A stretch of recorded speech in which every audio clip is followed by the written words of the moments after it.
करता हूँ। रत्न बाबा साहब डॉक्टर बी.आर. अम्बेडकर साहब के चरणों में मैं 3 बार नमन करता हूँ और समय-समय पर बहुजन समाज में जन्मे महापुरुषों को सादर नमन करता हूँ।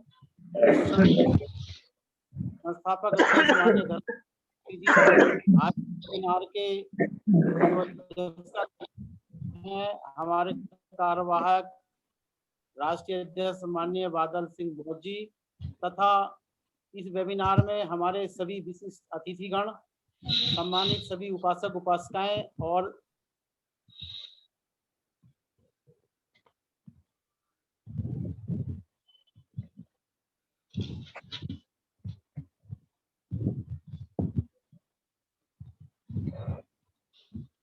बगैर संगठन के कोई भी काम किसी भी संस्था का नहीं हो सकता।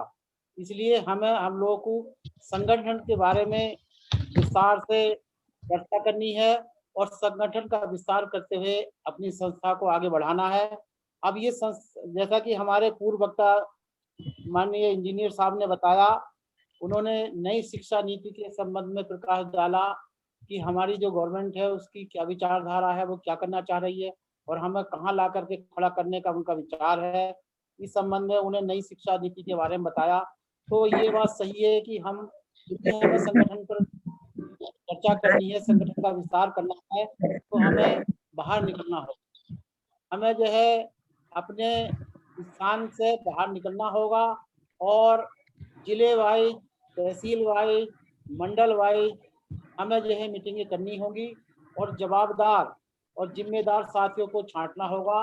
मैं समझता हूँ कि एक जिले से या तहसील स्तर पर या मंडल स्तर पर हमें कम से कम 5-5 साथी या 10-10 साथी जो वाकई में सत्यनिष्ठ हों और मिशन का काम करने के लिए यानी कि अपना समय, टाइम और अपना मनी भी दे सकें, ऐसे साथियों को हमें निकाल कर लाना होगा।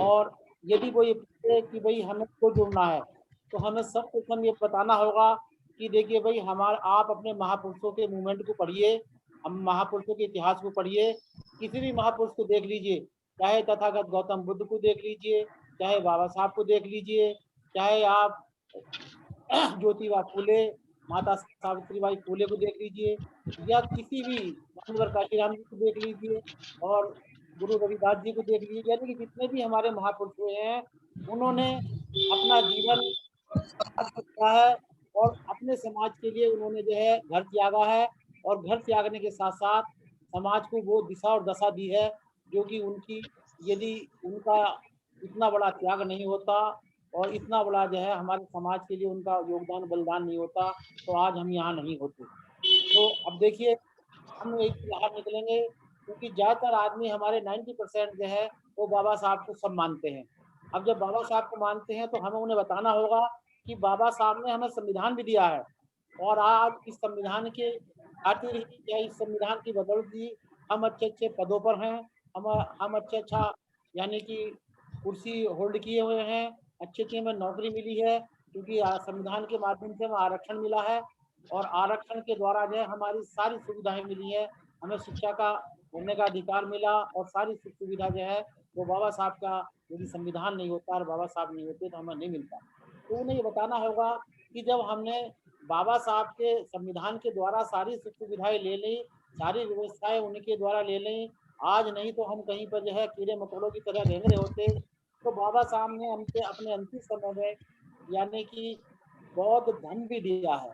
बाबा साहब ने अपने अपने अंतिम समय में कई लाख आदमियों के साथ जो है बौद्ध धर्म की दीक्षा ली थी और उन्होंने ये बताया था क्योंकि बाबा साहब यदि चाहते, बाबा साहब उस समय किसी भी धर्म को स्वीकार करते। मैं समझता हूँ कि जहाँ तक मुझे याद है कि इस्लाम धर्म के मानने वालों ने भी उन्हें इतना लालच दिया कि भाई कितना ही आप पैसा ले लीजिए, कितना ही आप इमाम बन जाइए, लेकिन हमारे इस्लाम धर्म को स्वीकार कर लीजिए। इसी प्रकार से जो अन्य धर्म थे उनका भी बहुत बड़ा लालच बाबा साहब के लिए था, लेकिन बाबा साहब ने सारे का सारा पूरा अध्ययन और मनन करने के बाद उन्होंने जो है हमें धम्म दिया और धम्म दिया यानी कि बौद्ध धर्म दिया, जिसके लिए हमारे हमारे समाज के लोग या हमारे बहुजन समाज के लोग ओबीसी, एससी, एसटी, ओबीसी के लोग बाबा साहब को तो जानते हैं, भारतीय संविधान के बारे में भी जानते हैं, लेकिन ये नहीं जानते कि बाबा साहब ने हमें धन भी दिया है। बाबा साहब ने धम का मार्ग दिया है। तो ये सब बातें उनके बीच में हमें जाकर के बतानी होगी। और संगठन क्यों जरूरी है? क्योंकि संगठन इसलिए जरूरी है, एक एक कथा के माध्यम से मैं अपना वक्तव्य को विराम दूंगा कि देखिए ऐसा है कि एक बहुत खूंखार अजगर था। वो जंगल में रहता था। वो इतना खूंखार था कि जब वो अपना मुंह खोलता था तो छोटे मोटे जीव जंतु जो है वैसे उसके मुंह में समा जाते थे। और वो इतना अहंकारी था कि जब वो निकलता था तो सारे जीव जंतु उसके मारे डर के अपने बिलों में घुस जाते थे। तो एक बार वो उसने, यानी कि उसको खाने के लिए कुछ नहीं मिला, तो वो अपने बिल से जब निकल के बाहर गया फुंफार मारता हुआ, तो एक हिरनी थी जो अपने नवजात बालक को जो है पत्तों से ढककर जो है अपना शिकार यानी कि अपना भोजन लेने गई थी। तो जैसे ही वो उसके पास से गुजरा और उसकी फुंफार से जो है उसके पत्ते हट गए, और देखते ही देखते हिरनी के बच्चे को जो है वो एकदम से यानी कि खा गया। इतनी देर में हिरनी आ गई, लेकिन वो क्या करती बेचारी, अपने बच्चे को मौत के मुंह में जाता देख देख रही थी और बिलबिला रही थी और रो रही थी और परेशान थी। खैर, अब चूंकि वो आगे बढ़ा तो हिरनी का एक दोस्त नेवला था।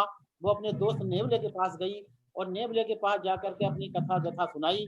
तो नेवला बोला कि भाई देखिए ऐसा है कि ये बहुत खुखवार अजगर है, ये छोटा मोटा सांप नहीं है, मैं इसका कुछ नहीं बिगाड़ सकता।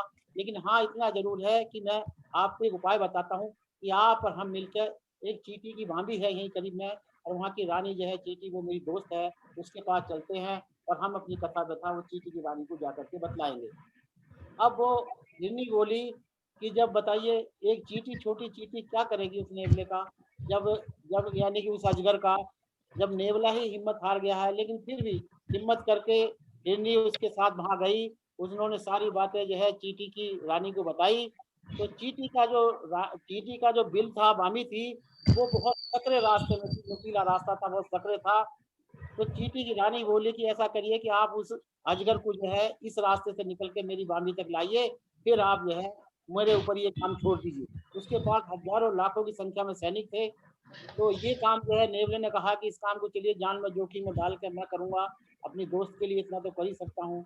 तो वो नेवले को, जैसे ही वो नेवला बाहर निकला, तो नेवले की और चूंकि अजगर सांप की जो है आपस में दुश्मनी है, वो उसके पीछे पीछे सांप आया। और सांप जो है, वो नेवला अपनी प्लानिंग के अनुसार उसी नुकीले रास्ते को, अजगर को वहां को लाने के लिए उसने मजबूर कर दिया। अब नुकीले के रास्ते में उसका जो है क्या नाम, खिल गया और खून निकलने लगा। उसके बाद सारी की सारी जो चींटियां थी वो उसको टूट पड़ी, और टूट पड़ने के साथ उसका जो है जगह जगह से खून की धारा बहने लगी। अब वो अजगर चींटियों का क्या करता, एक दो घंटे में ही जो है उसने अपने, अजगर ने जो है प्राण त्याग दिए। तो साथियों, कहने का मतलब ये है कि संगठन में इतनी बड़ी ताकत है कि देखिए, यदि चींटियों का संगठन एक इतने बड़े विशाल अजगर को जो है लपेटे में लेकर उसे मार सकता है, तो यदि हम जुड़ेंगे और यदि हम संगठित होंगे, तो कोई सी भी परेशानी, कितनी भी बड़ी दिक्कत परेशानी हो, उसका हम मुकाबला भली भांति कर सकते हैं। और यदि हम संगठित नहीं हुए, यदि आपस में हम नहीं जुड़े, या आपस में एकता नहीं दिखाई, तो आने वाला समय मैं समझता हूँ कि इतना यानी कि मुश्किल भरा होगा कि आने वाले समय में जो है काफी दिक्कतें परेशानी हम लोगों के सामने आने वाली है। जैसा कि हमारे पूर्व साथी ने बताया कि नई शिक्षा नीति देखिए वो इस टाइप की है कि जो जिस जाति में पैदा हुआ है उसी से संबंधित वो काम करेगा। अन्य भी बहुत सारी ऐसी चीजें हैं जैसे कि आप इस समय देख रहे हैं कि तरह तरह का जो है, यानी कि आडंबर और पाखंड के माध्यम से जो है आपस में लड़ाने की जो है साजिश चल रही है। तो आने वाले समय में हो सकता है कि हम दोनों भी टारगेट हों।